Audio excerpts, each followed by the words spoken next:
go specifically on the succession, the section which section 101, where the succession is interpreted. If you can go there, that section was amended in 2021. And if you can go to the amendment of that section, you will come to realize that the president is to appoint the two vice presidents. And those two vice presidents, that is section 94 and 95. And those two presidents, when they are appointed, the stay of those two presidents depends on the president who is in the office. He has got power to put them in the office or to remove them. So you know, a person who is appointed can be removed by the person who appointed. But now that is not where my focus is.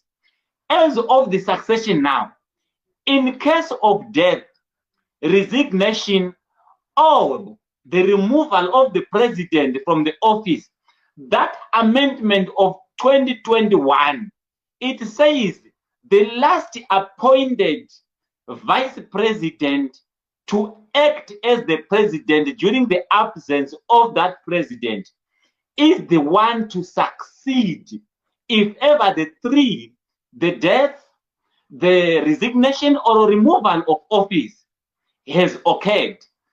Right. Let me come back to the political dynamics now to show you that Mnangagwa is on top of the game. He was in Ethiopia, now in Addis Ababa. And what happened? The person who was appointed after this whole 2030 and the symbol of Vice President Chiwenga has transpired and all this Guru song happened, he left the Vice President Kembo Mohadi as the acting president.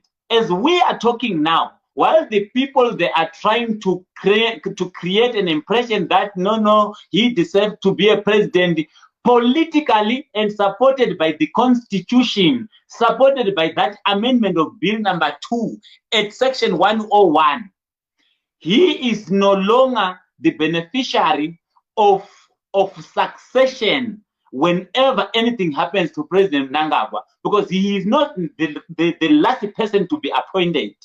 I'm talking things which I'm deriving from the constitution of the country. You know, so already the faction politically, they have been hit down. They are down already. You understand? Because if ever anything, President Mnangagwa dies now, the last appointed vice president to act as the president is President Kembo Mohadi. But no one is noticing that because they are not politically equipped. He